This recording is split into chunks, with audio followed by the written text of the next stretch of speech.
금 구덩이와 은 구덩이. 어느 마을에 욕심 많은 형과 착한 동생이 살고 있었답니다. 그런데 어느 날 갑자기 부모님이 돌아가시고 말았지요.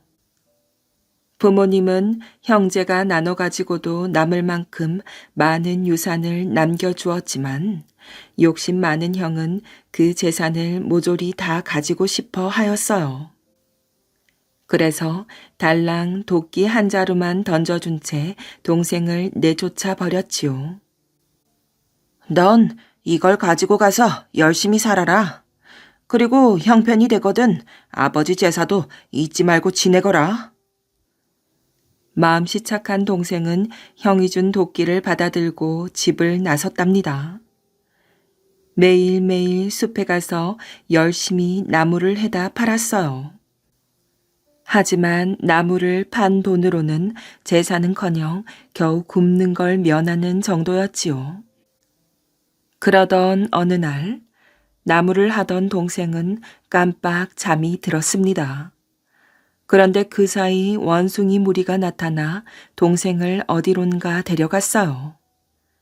동생이 도착한 곳은 우두머리 원숭이 앞이었지요. 우두머리 원숭이는 동생을 이리저리 살피더니 부하 원숭이들에게 물었어요. 이 녀석을 금 구덩이에 묻을까? 은 구덩이에 묻을까? 원숭이들이 하나같이 큰 소리로 외쳤답니다. 금 구덩이요? 그때까지도 정신없이 자고 있던 동생은 졸지에 금 구덩이에 묻히게 되었어요. 얼마 뒤 푹 잠을 자고 난 동생이 눈을 떠보니 이게 웬일이에요. 이리 봐도 금, 저리 봐도 금, 온 천지가 금투성이인 금구덩이 속에 누워있는 것이 아니겠어요. 깜짝 놀란 동생은 이게 웬 횡재인가 싶어 있는 대로 금을 퍼담아 집으로 돌아왔답니다. 그러고는 제일 먼저 형에게 편지를 하였어요. 형님, 그동안 제가 형편이 어려워 아버지 제사를 못 모셨는데 이제 형편이 나아졌으니 저희 집에 오셔서 제사를 같이 지내요. 형은 코웃음 치며 답장을 보내었지요. 네가 형편이 나아졌다니 다행스러운 일이구나. 하지만 너희 집까지 가려면 이 귀한 몸이 움직여야 하는데 난 금길이 아니면 가지 않는다. 그러니 네가 땅을 사서 그 길에 금칠을 해놓으면 내가 가주마. 동생은 형의 말대로 땅을 사서 금칠을 한 다음 사람을 보내 다시 형을 초대하였어요. 형은 그 자리에서 까무러칠 뻔하였지요. 도끼 한 자루만 주고 내쫓은 동생이 큰 부자가 되었으니 그럴 수밖에요. 형은 당장 동생에게 달려갔어요. 아니, 대체 어떻게 이렇게 큰 부자가 된 것이냐? 형님이 준 도끼로 나무를 하다가 깜빡 잠이 들었는데 원숭이들이 저를 데려가 금구덩이에 묻었습니다. 동생의 이야기를 들은 욕심쟁이 형은 그 길로 도끼를 들고 숲으로 갔답니다. 그러고는 쿵쿵 아무 나무나 찍어대었어요.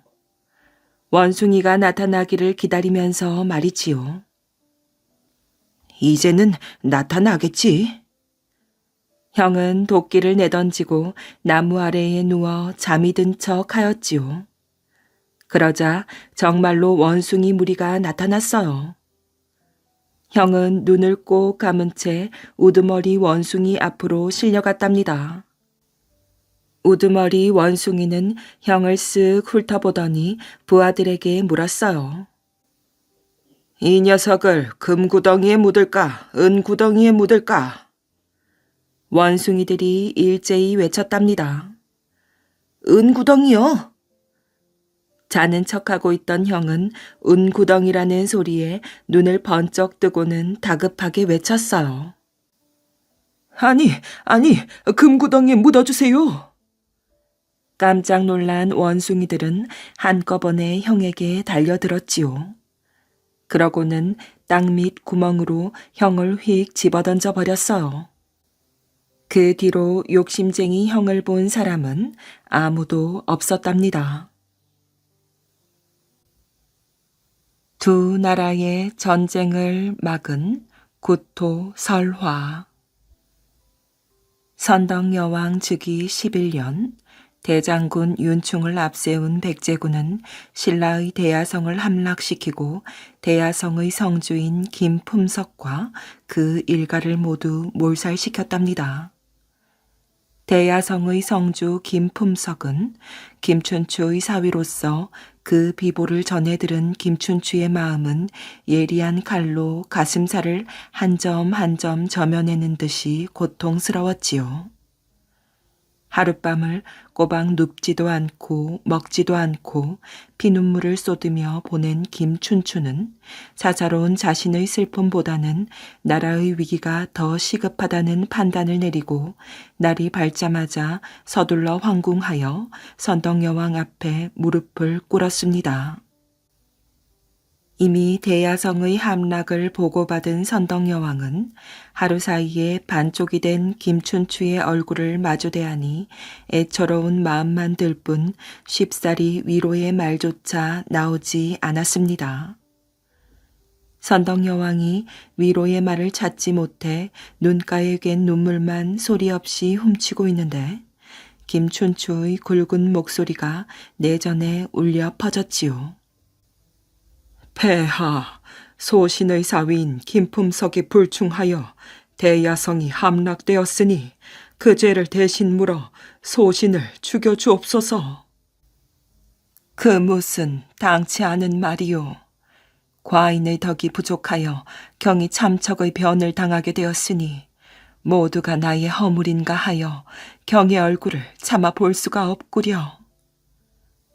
선덕여왕의 따스한 위로의 말에 김춘추는 다시금 눈물이 나올 것 같았지만 입술을 지그시 깨물고 슬픔을 삼켰답니다. 폐하, 소신이 그 죄를 씻을 수 있는 길은 오직 하나. 고구려에 가서 구원병을 청하여 함락된 대야성을 도로 찾는 것이오니 부디 소신을 고구려에 보내주옵소서. 김춘추의 말에 선덕여왕은 위태로운 사직을 보존하고 불안에 떠는 백성들을 백제군으로부터 구하려면 김춘추의 말대로 하는 수밖에 없다고 판단하였답니다. 경의 말이 옳소. 뜻대로 하도록 하오. 김춘추는 내전을 물러나와 김유신을 만났어요. 수심에 가득 쌓이기는 김유신의 얼굴도 마찬가지였지요. 김춘추가 김유신의 손을 잡으며 말하였어요. 장군, 나는 이 길로 집으로 돌아가 짐을 꾸려 고구려로 갈 것이오. 내가 없는 동안 여왕 폐하를 잘 보필하고 전란의 공포에 휩싸인 백성들을 보살펴 주시오. 김춘추의 말에 김유신은 마주잡은 두 손을 더욱 힘주어 잡으며 대답하였어요. 그런 걱정은 마시오. 나는 오로지 공의 안부가 걱정될 뿐이오. 내 공에게 장부로서 맹세하거늘 만약 공이 고구려에 갔다가 60일 이내에 돌아오지 않으면 군사를 일으켜 고구려를 칠 것이오. 고맙소 장군. 비록 늙은 육신이긴 하나 이 한 몸을 바쳐서라도 나는 기필코 사직을 보존하고 백성들을 구할 것이오. 부디 몸조심하시오. 두 손을 굳게 잡은 두 사람은 서로 당부의 말과 안부를 기원하며 다시 만날 것을 굳게 약속했습니다. 고구려를 향해 출발한 김춘추는 신라와 고구려의 국경지대인 벌매현에 도착하여 하룻밤 행장을 풀었어요. 그런데 웬 낯선 사람이 찾아와 김춘추 앞에 청포 300필을 꺼내놓으며 말하였지요. 공께서 나라를 위해 먼 길을 떠나시는데 조금이나마 보탬이 되었으면 하는 바람으로 가져왔습니다. 약수 하나마 부디 사양치 마시고 받아주시기 바랍니다. 김춘추는 고마운 마음으로 그 사람이 가져온 청포 300피를 받아 넣었어요. 나라를 생각하는 백성들의 충정이 새삼 갸륵하고 감격스러웠답니다. 다음 날 드디어 국경을 넘어 고구려 땅에 당도한 김춘추는 자신의 신분을 밝히고 대궐로 들어가 고구려 국왕인 보장왕을 아련했답니다.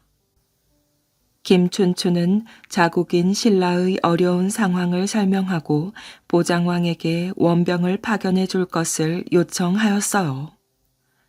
보장왕은 일단 김춘추를 객사에 머무르게 한 뒤 주연을 베풀어 위로하고 여독을 풀도록 며칠 쉬게 했답니다. 그리고 신하들을 불러 여러 차례 의견을 수렴한 결과 김춘추의 요청을 받아들여 신라에 원병을 파견하기로 결정했습니다.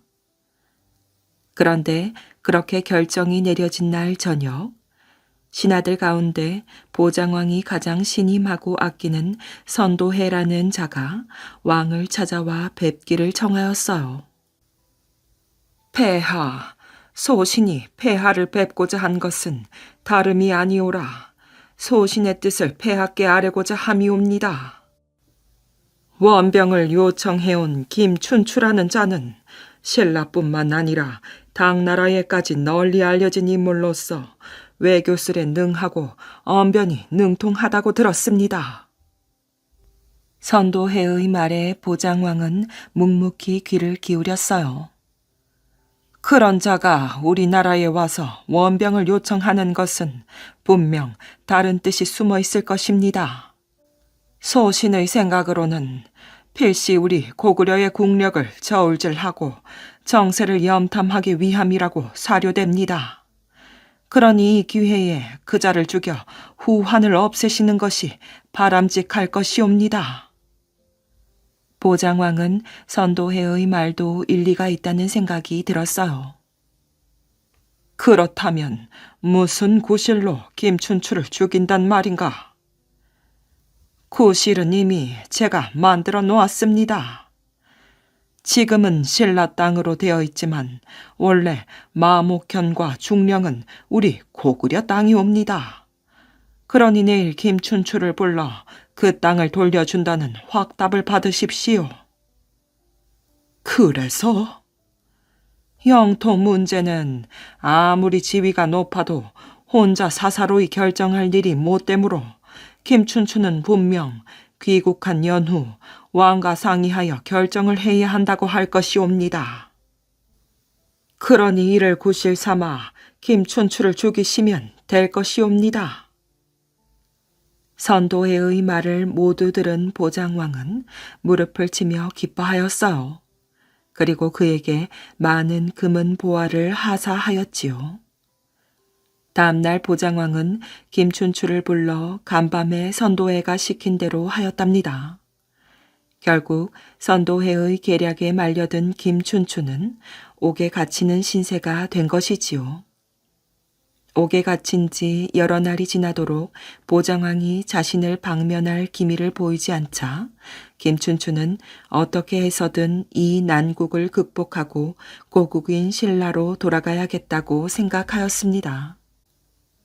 이미 김유신과 약속한 기환 날짜가 며칠 남지 않았으므로 자칫 잘못하면 신라와 고구려 사이에 큰 전쟁이 일어날 것이고 만약 일이 그렇게 된다면 신라로서는 대야성을 함락한 백제뿐만 아니라 고구려와도 일시에 전쟁을 치르게 되니 그 폐해가 국가의 존망마저 위태롭게 할지도 모를 까닭이었어요. 여러 날 생각에 잠겨있던 김춘추는 보장왕이 신하들 가운데 제일 신임하고 총애하는 선도해의 얼굴을 떠올렸답니다. 선도해는 욕심이 많고 음험한 인물이라는 평판이 자자했지만 지금 자신을 살릴 수 있는 사람은 그자밖에 없다고 생각하고 한 가지 계책을 세웠지요. 밤이 깊어 주위가 조용해지자 김춘추는 은밀하게 옥문을 지키는 늙은 옥사쟁이를 불렀답니다. 이보시오, 이리 좀 와보오. 무슨 일이요?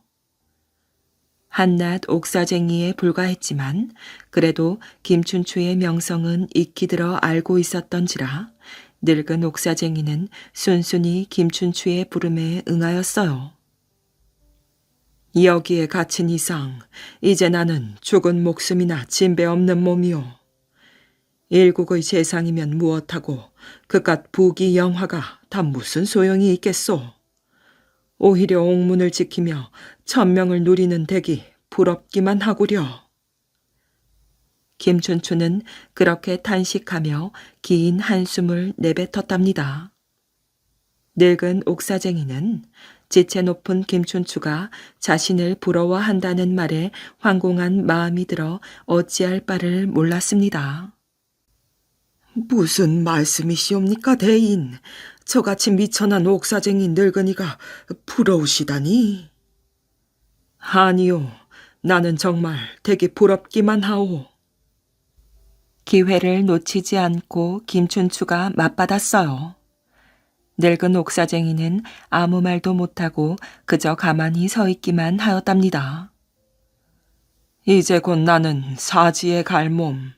그 전에 꼭 한 가지 처리해야 될 일이 있어 댁한테 부탁을 좀 할까 해서 이리 불렀소. 들어줄 수 있겠소? 김춘추의 말에 늙은 옥사쟁이는 허리를 숙여 김춘추에게 귀를 가까이 갖다 대었어요. 내가 묵던 객사에 가면 청포 300필이 있을 것이니 사람을 시켜 그것을 선도의 어른 댁에 좀 전해주시오. 그리고 약간의 금덩이도 있으니 그것은 여기 있는 사람들과 함께 나눠 가지시오.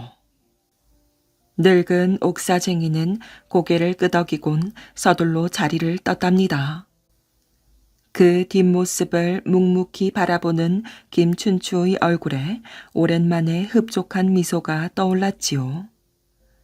선도회가 하인으로 하여금 술상까지 받쳐들고 옥에 갇힌 김춘추를 직접 찾은 것은 그로부터 얼마 지나지 않아서였어요. 옥문을 열고 들어온 선도회는 김춘추와 술상을 마주하고 하인을 비롯한 모든 옥사쟁이들을 멀리 물러나 있도록 명하였답니다. 선도회가 김춘추의 술잔에 먼저 술을 따랐고 이어 김춘추도 선도회의 술잔에 술을 따랐어요. 두 사람은 주거니 받거니 술잔을 나누면서도 아무런 말이 없었지요. 그렇게 술이 몇 순배 돌아 얼큰하게 취기가 오르자 선도회가 천천히 입을 열었답니다. 낯선 땅에서 고생이 많으시오, 김공. 내가 오늘 이렇게 공을 찾은 것은 한 가지 들려줄 얘기가 있어서요. 공께서도 이미 들어 알고 계시겠지만 혹시 구토설화를 아시오? 김춘추는 아무런 대답 없이 선도회의 말에 귀를 기울였어요. 통해 용왕이 병이 들어 백방으로 약을 구하다가 육지에 사는 토끼의 간을 먹어야만 효험이 있다는 얘기를 듣고 거북으로 하여금 토끼를 용궁으로 데려오게 했소. 거북의 꿰매 빠져 용궁으로 간 토끼는 그 사실을 알게 되고 간을 육지에 두고 왔다는 기지를 부려 겨우 목숨을 건질 수 있었소. 김공, 그 토끼의 기지가 놀랍지 않소?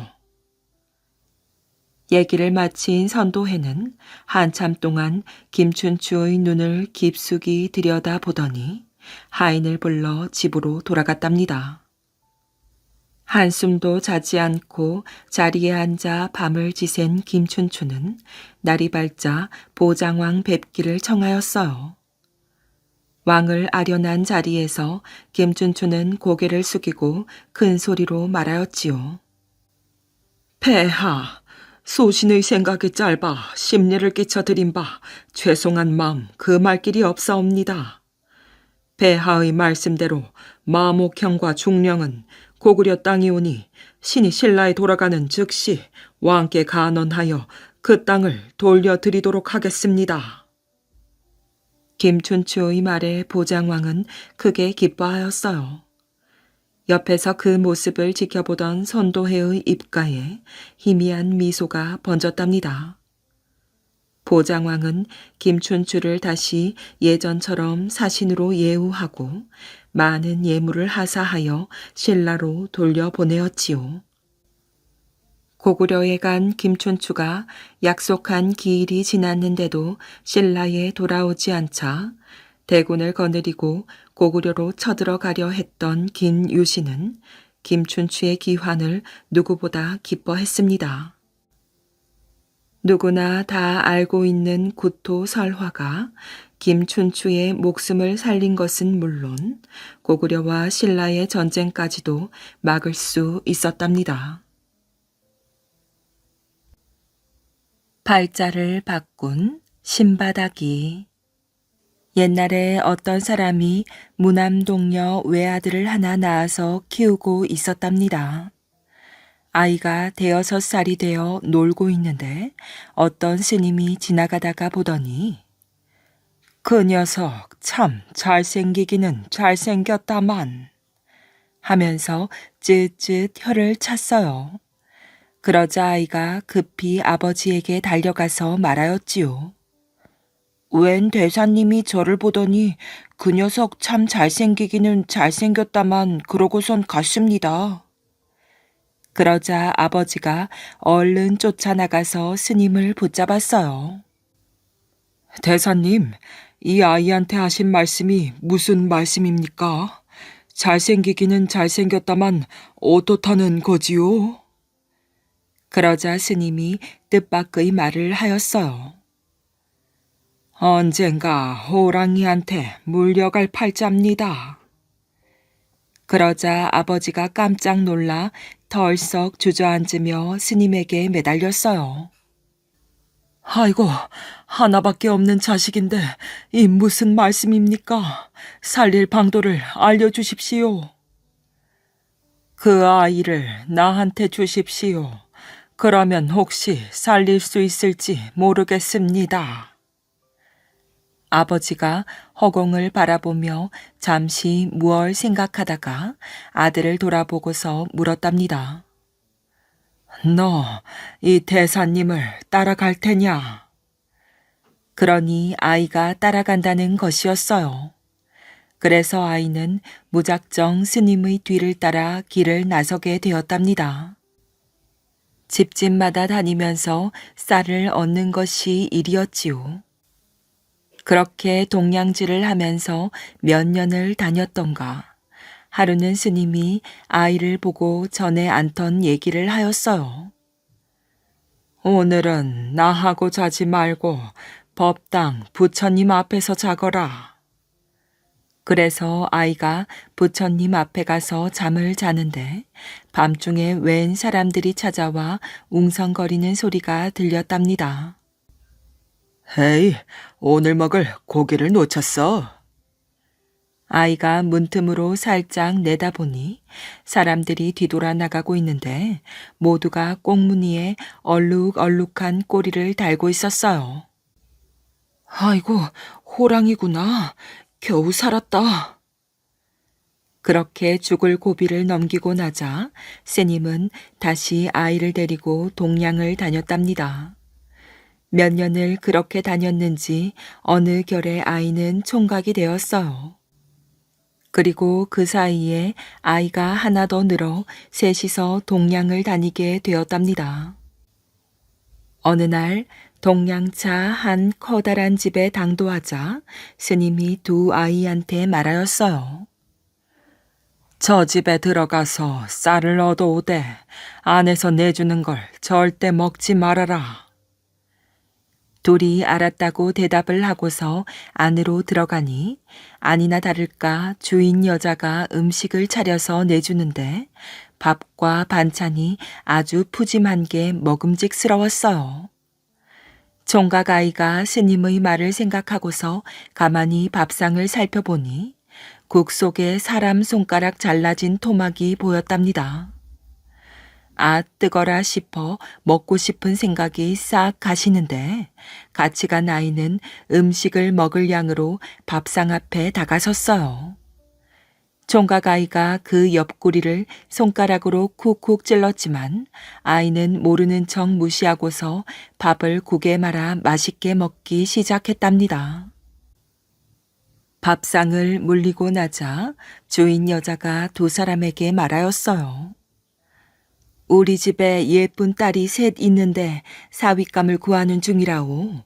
가지 말고 내 사위가 돼서 함께 살지 않겠소? 안 돼요. 우린 대사님 따라서 가야 합니다. 가자. 총각이 이렇게 말하고 함께 간 아이를 끌었지만 아이는 갈 기미가 없었답니다. 난 안 가고 여기서 살련다.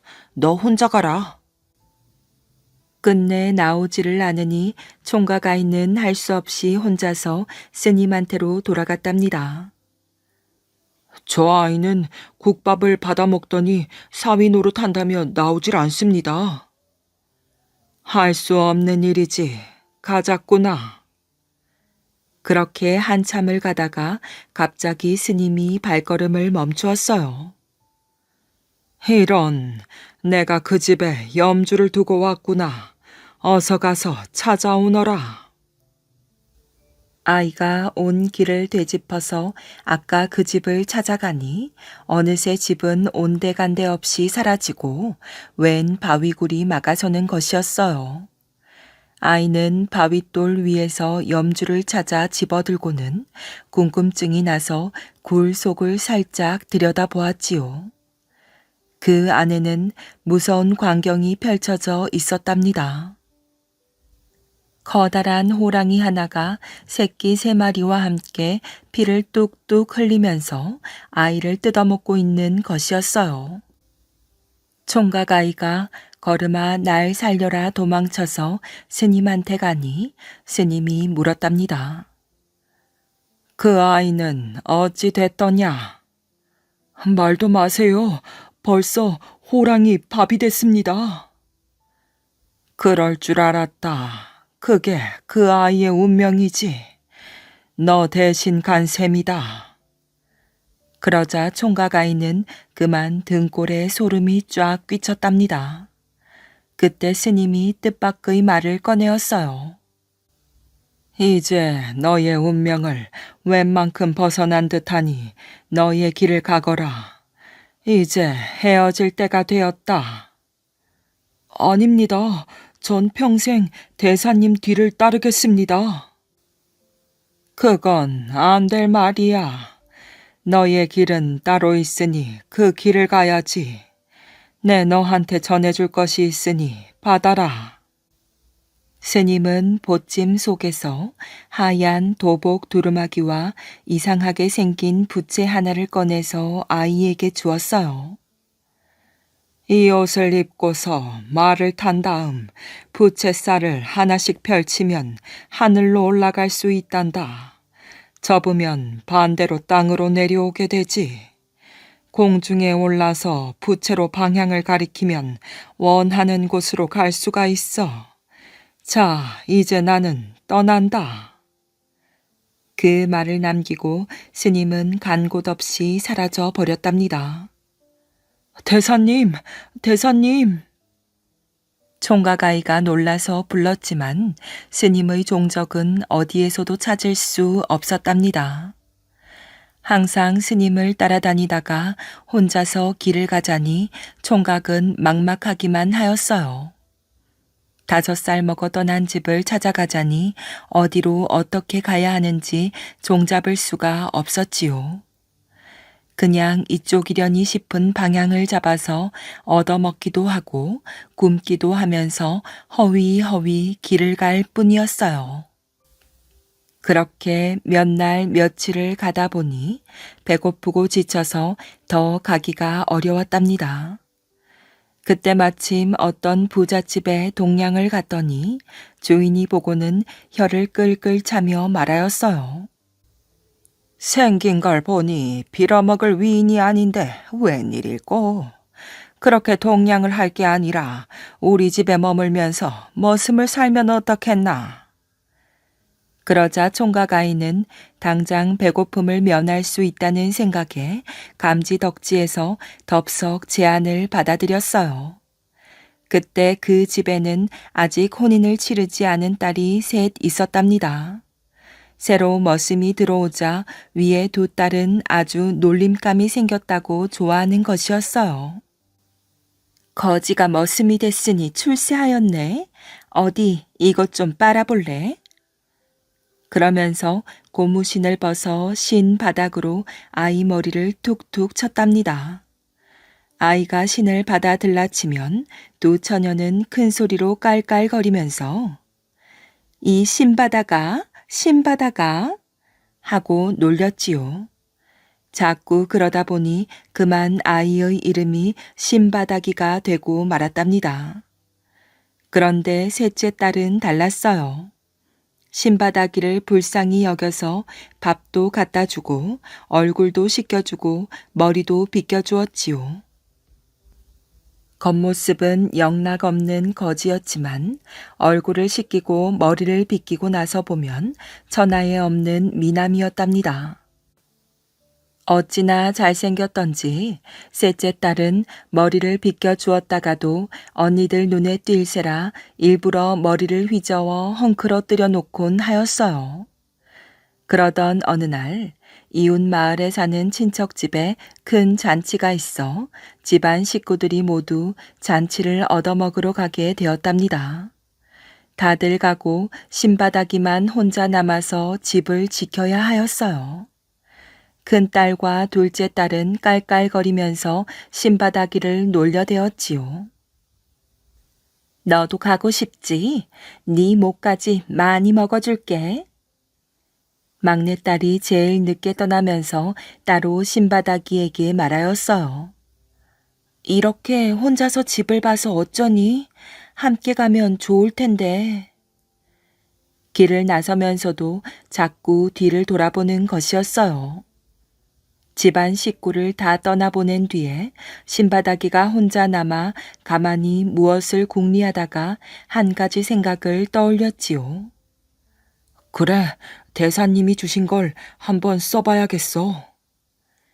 신바닥이는 깨끗이 얼굴을 씻고 머리를 빗더니만 짐 속에서 도포 두루마기를 꺼내 입고 마구간에 묶여있는 흰 말을 끌어내 등에 올라탔답니다. 품에서 부채를 꺼내어 한 살 한 살 펼치니 말을 탄 채로 몸이 공중으로 쑥쑥 올라가기 시작하였어요. 살을 다 펼치니 아주 까마득하게 올라와서 마을에 있는 집들이 보일락 말락 하였지요. 신바닥이는 부채로 이웃마을 쪽을 가리켰어요. 이웃마을 잔칫집 위에 다다른 신바닥이는 부채를 한 살 한 살 접기 시작했답니다. 그러자 말이 아래로 쑥쑥 내려갔어요. 잔칫집에 모여있던 사람들이 그 모양을 보고는 야단법석 소란을 피웠답니다. 저것 봐, 하늘에서 성관님이 내려오신다. 신바닥이가 유유히 땅에 내려서자 사람들이 다가와서 다투어 절을 하면서 좋은 음식을 바쳤어요. 신바닥이는 아주 태연하게 음식을 받아서 먹었답니다. 누구라도 그가 하늘에서 내려온 선관임을 의심하는 사람이 없었지요. 하지만 딱 한 사람만은 달랐어요. 조인집 막내딸이 그의 모습을 보고서는 뭔가 이상한 낌새를 챈 것이지요. 막내딸은 살짝 손가락을 깨물어서 피를 낸 다음 성관 옆을 지나쳐 가는 척하면서 목덜미에 점을 찍어 두었어요. 신바닥이 다시 공중에 날아올라 미리 집으로 돌아와 기다리고 있자니 조인집 식구들이 들어와 한바탕 소란을 떨기 시작했답니다. 신바닥아, 오늘 우리는 성관님을 봤단다. 그래, 얼마나 멋졌는지 네가 그걸 봤으면 기절했을걸. 그러나 셋째 딸은 뭐가 좋은지 싱글싱글 웃기만 하더니 밤이 되자 행랑채로 살짝 신바닥이를 찾아왔어요. 당신이 그 성관님 맞으시지요? 아니에요. 그게 무슨 소리랍니까? 어디 한번 보자고요. 셋째 딸이 뒤로 돌아 신바닥의 목덜미를 살피니 자기가 찍어놓은 붉은 점이 선명하였어요. 이렇게 증거가 있는데도 발뺌할래요? 그러면서 싱글싱글 웃으니 신바닥이도 멋쩍은 듯 싱긋 웃었답니다. 그러면서 서로 이구동성으로 하는 말이 무언가 하면 우리 둘이 평생 함께 살아요. 그때 주인집의 큰딸 작은딸이 이상한 눈치를 채고서 엿보러 왔다가 그 모습을 발견하고 안으로 펄쩍 뛰어들어가 야단을 하기 시작하였어요. 아버지, 어머니, 큰일 났어요. 막내가 신바닥이랑 연애한답니다. 우리 집 망하게 생겼어요. 깜짝 놀란 부모가 두 딸을 따라가서 행랑을 엿보니 아니나 다를까 막내딸과 신바닥이가 손을 맞잡고서 소곤소곤 하다가 깔깔 웃다가 아주 난리가 아니었답니다. 아이고, 우리 집 망했네. 이를 어쩌나. 그러자 큰딸이 말하였어요. 그냥 싹 불질러 버리면 그만이지요. 그래, 그 수밖에 없겠다. 그들이 밖에서 문을 걸어 잠그고 행랑채에 불을 지르니 신바닥이와 막내딸은 방 안에서 꼼짝없이 타죽을 판이었어요. 그때 신바닥이가 방 한쪽에 있던 호미를 집어들더니 방바닥을 파서 구들장을 걷어내었지요. 신바닥이는 막내딸을 이끌고 방고래를 통해 아궁이로 나온 다음 들고 나온 도포 두루마기를 얼른 펼쳐 입고 말에 올라탔어요. 막내딸을 앞에 앉힌 신바닥이는 부채살을 펼쳐 하늘로 오르기 시작했답니다. 장인 장모님, 저 갑니다. 뒤에 다시 올게요. 집안 식구들이 그 모습을 보고 그만 눈이 휘둥그레졌어요. 아니, 저게 누구야? 하늘나라 성관 아니야? 신바닥이야, 신바닥이. 신바닥이가 성관이었어. 그제서야 그 사실을 알아차린 두 딸이 발을 동동 구르면서 눈물을 짜기 시작했답니다. 두 딸은 선관을 쫓아가 보겠다고 사다리를 놓고 지붕 위에 올라가느라 법석을 떨었어요. 그러다가 그만 사다리에서 미끄러져 떨어져서 큰딸은 다리가 뚝 꺾어지고 둘째 딸은 팔이 똑 부러지고 말았답니다. 신바닥이는 막내딸과 함께 말을 타고 공중에 올라가 제 고향 쪽으로 향하였어요. 한참을 가다 낯익은 곳이 있어 보니 바로 자기의 고향 마을이었지요. 땅으로 내려와서 옛날 살던 집을 찾아가니 어느새 잔뜩 늙어버린 아버지 어머니가 그 모습을 보고서 눈물 지으며 탄식을 했답니다.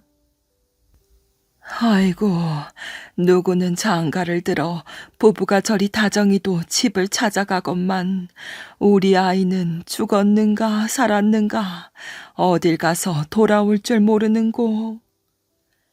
그때 신바닥이가 말에서 내려 넙죽 절을 올렸어요.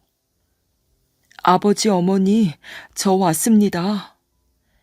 그러자 두 노인은 눈이 휘둥그레졌어요. 아니, 누구신데 우리를 보고 아버지 어머니라고 하는 거요? 접니다. 전에 대사님을 따라갔던 아들이 이제서야 왔습니다. 그러자 아버지 어머니가 와락 달려들어 아들을 끌어안았어요. 아이고 왔구나. 죽은 줄 알았더니 네가 왔어. 그렇게 해서 신바닥이와 막내딸은 어머니 아버지를 모시고 오래오래 잘 살았다고 한답니다. 심부름을 가는 아이. 김진사 댁에 심부름을 좀 다녀오너라. 예, 아버지. 한 아이가 아버지의 심부름으로 집을 나섰답니다. 김진사 댁은 멀리 떨어져 있었어요. 김진사 댁이 있는 마을까지 가려면 꽤나 먼 길을 걸어가야 했답니다. 아이는 떠나기 전에 어느 길로 가야 하는지 아버지에게 자세히 전해 들었어요. 그렇지만 처음 가는 길이어서 그런지 무척 멀게만 느껴졌지요. 1시간쯤 걸어왔는데 앞으로 몇 시간을 더 가야 하지? 도무지 알 수가 없네. 아이가 이런 생각을 하며 황토길을 걸어가고 있을 때였어요. 맞은편에서 걸어오는 꼬마가 있었답니다. 아이는 그 꼬마를 불러 세웠어요. 너한테 물어볼 게 있는데 대답해 주겠니?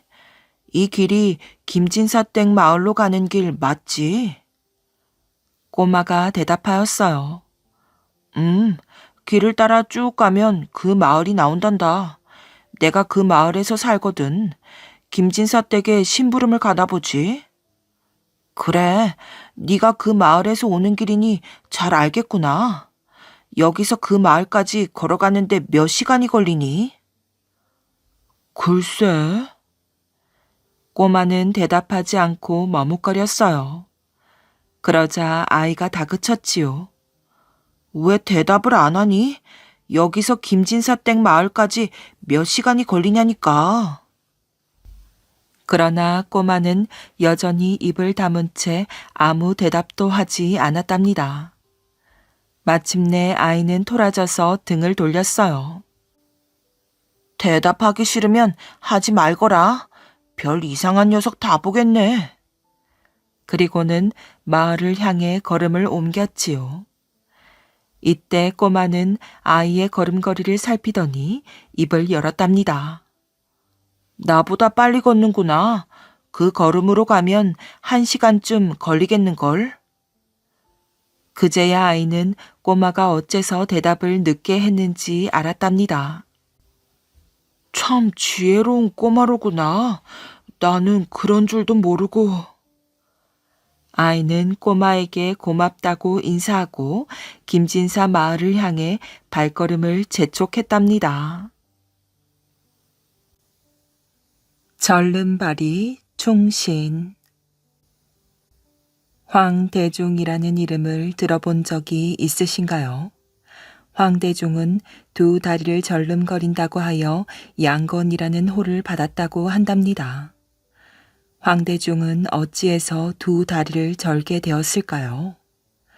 양건은 세종 임금 시절에 유명하던 황희정승의 5대 손이라고 한답니다. 이순신 장군이 전라 좌수사로 내려갈 때였답니다.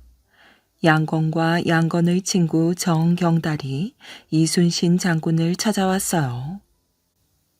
과거에 이율곡 선생이 10만 군사를 길러서 외적의 침입을 막자고 하였으나 아무도 듣지 않았습니다. 저희들이 남해안에 살면서 여러 자료를 분석해보니 외적이 반드시 쳐들어올 것 같습니다. 적을 막을 준비를 하는 것은 장수의 본분이라고 생각됩니다. 부디 장군 혼자라도 국방을 튼튼히 하셔야 할 것입니다. 그렇지 않아도 외적이 쳐들어올 것으로 판단하고 있던 이순신 장군은 정경달과 황대중의 말을 듣고 대단히 기뻐하였어요. 나와 뜻이 같은 동지가 여기에 계셨군요. 참으로 옳은 말씀입니다. 이렇게 손을 잡고 허심탄회하게 속마음을 다 털어놓으면서 나란 일을 이것저것 상의하였어요. 두 분을 만난 것은 나로서도 다행한 일이요. 우리나라로 보았어도 행복한 일이외다. 그러니 저와 같이 여기에서 일하심이 어떠실는지요? 그러자 황대중이 여기 전공을 쓰십시오. 종사관으로 두어서 장군을 보좌하도록 한다면 크게 도움이 될 것입니다. 하면서 친구를 추천하였어요. 종사관이란 지금으로 말하면 참모나 비서에 해당하는 보좌 역을 말한답니다. 아니, 황공까지 나를 도와주신다고 하면 좋겠는데요. 저는 나이 드신 어머니가 계셔 돕지 못하나 시간이 나는 대로 찾아와서 말씀을 나눌 수는 있습니다. 효자시군요. 그런데 제가 유심히 보니 황공의 보행이 불편하신 것 같습니다. 뭐, 보행이 불편하다고 할 것이 있습니까? 절름발이지요. 그러면서 옷을 걷어올려서 허벅다리를 보여주었어요. 거기에는 커다란 상처가 한 뼘 이상 길이로 나 있는 것이 아니겠어요. 옆에 있던 정경달이 상처에 대해 설명하였어요. 황대중은 전라남도 강진군 작천면 용상리에 사는데 어려서부터 홀로 되신 어머니께 무척 효성스러웠다고 한답니다. 그런데 어느 때인가 어머니가 몹쓸 병에 걸려서 용하다는 의원을 다 불러 좋다는 약을 다 써보았지만 효험이 없어서 안타깝게 여기던 때에 한 의원이 혼잣말로 중얼거렸어요. 단 한 가지 방법이 있기는 하다만 그럴 자식이 있을지 모르겠구나. 우연히 이 말을 들은 황대중이 의원에게 어떠한 치료법이 있는지 알려달라고 사정하자 의원은 황대중을 극히 바라보다가 대기 간곡하게 청하니 말하리다. 어머니에게 사람 고기를 먹이면 나을 수가 있습니다만 사람 고기를 어디서 구합니까? 하고 탄식하였어요. 옛부터 자식의 허벅지를 베어서 부모께 대접한다는 말도 있고 피난을 다니던 신하가 굶주리는 왕에게 허벅지 살을 베어 드렸다는 전설도 있습니다. 내가 그렇게 해보면 어떨까요? 바로 그것이 왜다. 당신의 허벅지 살을 베어 드린다면 어머니는 나으실 것입니다. 그러면서 한숨을 쉬는 것이었어요. 나는 또 무슨 말씀을 하시나 했지요. 그야 어려운 일이 아닙니다. 부모를 위하여 목숨도 바치는데 이까짓 허벅지 살 한 점이야 뭐가 어렵겠습니까? 이렇게 말한 후에 의원이 보는 앞에서 자기의 왼쪽 허벅지 살을 베어서 어머니에게 드렸어요. 정말 의원의 말대로 효과가 있어 어머니 병이 거뜬히 나았답니다. 어머니는 살렸으되 황대중은 그 뒤로 상처가 잘 아물지 않아 왼다리를 저는 절름발이가 되고 말았던 것이지요. 그래도 어머니 앞에서는 애써 불편하지 않은 것처럼 행동하였어요. 그런다고 어머니가 모르겠습니까만 하여간 그래서 어머니는 지금까지 건강하게 사는 것이라고 옆에 있는 정경달이 황대중의 다리 내력을 알려주었어요. 이순신 장군은 이야기를 듣고 크게 감명을 받았습니다만 황대중은 정경달을 단단히 나무랐어요. 허허, 이 친구. 자식돌이를 했을 뿐인데 무슨 생색내는 소리만 하고 있는가? 이 자리는 내 효도 이야기하는 자리가 아니라 나라 위한 자리란 말일세. 그러자 정경달이 껄껄 웃으면서 말하였어요. 효도는 충성의 근본이거든. 불효자가 어찌 애국자가 되겠는가? 가보년 10월에 외적이 남해안에 또 쳐들어오자 황대중은 직접 나가서 싸웠는데 이때 왜군 10여 명의 목을 베었답니다. 그는 지혜만 있는 것이 아니라 매우 용감하여 적을 무서워하지 않았지요. 이때 피잉하며 왜구가 쏜 조총의 탄환이 날아와서 황대중의 다리를 맞추었어요. 그는 그 자리에서 쓰러지고 말았지요. 마침 아군이 그를 구해주어서 생명을 건지기는 하였으나 탄환이 박힌 자리를 수술하게 되었고 그래서 그 다리도 절름발이가 되고 말았답니다. 오른쪽 다리였어요. 이 소식을 들은 이순신 장군이 달려와서 그의 상처를 쓰다듬으며 장하여라 황대중, 왼 다리는 효성 절름발이요 오른 다리는 충성 절름발이라. 이 세상에서 가장 귀하게 여기는 충과 효를 위하여 두 다리를 바쳤으니 값진 일이라. 그대를 충효다리라 하여 내 양건이라 부르리라. 하며 눈물을 흘렸답니다. 건이 절름발이라는 뜻이니 양건이란 두 다리를 전다는 말이에요. 그래서 그 뒤부터 황대중을 양건이라고 하였고 역사에도 그렇게 알려졌답니다. 양건은 여전히 이순신 장군을 도와서 일하고 있었는데 다시 왜구가 쳐들어왔어요. 정유재란이었지요. 이때 관찰사 벼슬을 살던 이원익이 이순신 장군에게 용감하고 슬기로운 양건을 자기에게 보내달라고 부탁하여서 양건은 이원익 관찰사를 따라다니게 되었답니다. 거기서도 큰 공을 세운 것은 물론이지요. 말 위에서 군사를 호령하는 양건의 늠름한 모습, 비록 다리가 불편하여도 마상의 전투에는 아무런 지장이 없었지요. 정유재란의 격전지는 전라북도 남원이었어요. 경상도에서 지리산 옆을 지나 침입하는 왜구들과 호남 지방에서 집결한 관군과 의병, 명나라 군사가 합동으로 대결하게 되었답니다. 서로 양보할 수 없는 대전투가 벌어졌으니 그 치열하고 처절함이란 이루 말할 수가 없었지요.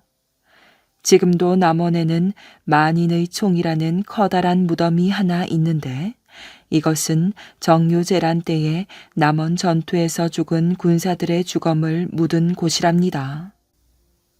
수만 명이 죽은 곳이지만 그저 많이 죽었다고 하여서 만인의 총, 곧 만인의 의로운 주검이 묻힌 곳이라고 부르고 있는 것이지요.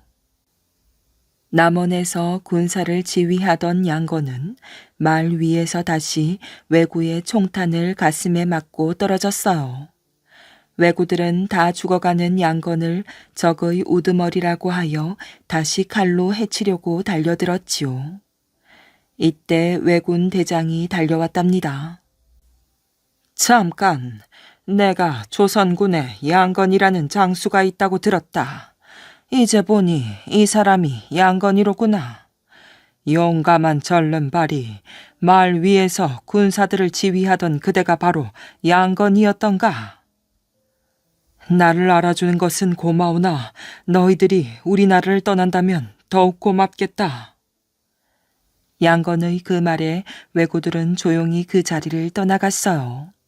할 말이 없었던 것이지요. 우리 군사가 그를 구하러 달려가자 한 왜구가 소리쳤어요. 조선인들아, 조선의 충신 절름발이가 여기 죽었다.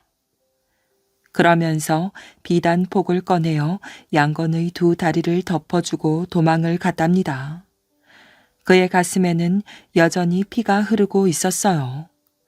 우리 군사가 달려갔을 때 그는 아직 숨이 붙어 있었지요. 나는 곧 죽을 것이요. 내가 죽으면 시체를 고향집으로 보내주오. 그렇게 하겠습니다. 누가 내 시체를 따라가며 호송할 필요는 없소. 내 말이 데려다 줄 것이니 내가 죽거든 나를 말 위에 올려서 떨어지지 않게 묶은 다음에 말에게 어서 네 평생의 주인 댁인 전남 강진으로 가거라. 잘 모셔야 한다라고만 하시오. 그러면 나를 고향까지 잘 데리고 갈 것이오. 이렇게 말하고 이내 숨을 거두었어요. 강진까지 300리 길이다. 잘 모시고 가거라. 말갈기를 쓰다듬어 주면서 이원익 대감은 눈물을 흘렸고 우리 군사들, 명나라 장수도 눈물을 흘렸답니다. 말은 남원 고을을 한번 돌더니 이내 나무로 홀로 달리기 시작하였어요. 달리는 말, 그 위에 실려있는 양건의 시신. 말은 무사히 강진까지 300리 길을 달려서 집에 도착하였지요. 양건의 어머니와 아들은 너무 슬퍼하였어요. 소식을 들은 이순신 장군도 달려왔답니다. 양건 선생이여, 만고의 빛날 효자요, 청사의 빛날 충신 양건 선생이여. 그대가 못다 이룬 이 나라의 안녕을 살아있는 우리가 책임지겠으니 고이 눈을 감으시라.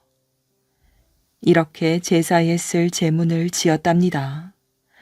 이 이야기를 듣고 울지 않는 사람이 없었어요. 이순신 장군은 양건 선생이여, 살아서도 충신이라면 죽어서도 충신일지니 우리나라에서 왜군이 물러가도록 도와주오. 나 또한 선생을 따라 나라의 목숨을 바치리다. 하며 울었다 한답니다. 장군은 또 양건을 싣고 온 말에게 말아, 너 또한 충성스럽구나. 나라 위에 싸우다가 이제는 주인 위에 300리 길을 어떻게 알고 여기까지 달려왔단 말이냐. 장하고 훌륭하다. 하며 쓰다듬어 주었답니다. 이 말은 먹지도 않고 며칠을 지내다가 이내 죽었답니다. 양건을 따라간 것이지요. 그 주인의 그 말이구나 하고 사람들은 모두 애통해 했답니다. 이듬해 서기 1598년 양건의 시신 앞에서 나라 위에 목숨을 바치겠다고 하던 임진왜란의 영웅 이순신 장군 또한 왜군의 조총을 맞고 장렬히 전사하고 말았답니다. 3년이 흘렀어요. 양건의 아들 정미가 하루는 충청남도 아산에 사는 이순신 장군의 맏아들 회를 찾아갔지요. 저는 양건 황대중의 아들 정미입니다. 아, 양건 선생의 자제분이시군요. 저는 이순신 장군의 아들 회라고 합니다. 이렇게 손을 마주잡고 두 사람은 돌아가신 부친 생각을 하며 눈물을 흘렸어요. 제가 찾아온 것은 아버님끼리의 우정을 자식들도 이어가자는 것입니다. 대대손손 이씨 집안과 황씨 집안이 우정을 돈독히 하며 살아간다면 이 또한 아름다운 일이 아니겠습니까? 그럼 그렇고 말고요. 두 집안의 영원한 우정을 지켜나갑시다. 이렇게 우정을 다짐하였어요. 우리 두 집안은 충, 효, 신의 세 가지 보물을 간직한 셈이군요. 하며 두 사람은 뜨겁게 손을 잡았답니다. 두 사람의 눈에는 눈물이 글썽거렸어요. 세월이 흐르면서 이 우정의 다짐도 역사 속에 파묻혀버리고 말았답니다. 384년이 흘러간 것이지요. 불과 얼마 전인 1984년에 책을 무척 좋아하는 이종학이라는 분이 고서점에서 우연히 양건집이라는 양건 황대중의 글이 묶여있는 책을 하나 발견하였어요. 여기에서 양건에 관심을 갖게 된 이 선생은 주로 전라도와 충청도를 구석구석 수소문한 끝에 드디어 양건의 후손을 찾아내었답니다. 그리하여 이순신 장군의 14대 후손인 이응열과 양건의 13대 후손인 황의진, 황의식이 바로 현충사 뜰에서 만나게 되었어요. 이들은 충무공의 아들 회와 양건의 아들 정미가 맹세한 우정의 글어를 함께 읽었답니다. 두 집안의 우정은 우리들만의 일이 아니노라. 이제부터 두 집안은 의로움 맺기를 만대에 이르게 할지니 이를 저 변함없는 달과 별에 맹세하노라. 우리 두 집안의 후손은 이를 명심할지어다. 양건 집은 양건이 쓴 진중일기라는 일기를 바탕으로 돌아가신 후에 후손이 정리한 책인데 여기에는 이순신 장군의 난중일기에도 없는 몇 가지 귀중한 자료가 실려 있답니다. 예를 들면 이순신 장군이 억울하게 모함을 받아 옥에 갇혀서 죽게 되었을 때 장군을 존경하던 우국지사 수십 명이 서울에 올라와서 궁중 앞에서 28일간이나 모여 앉아 임금에게 이순신 장군의 누명을 벗겨주고 장군의 목숨을 살려달라고 했다고 한답니다.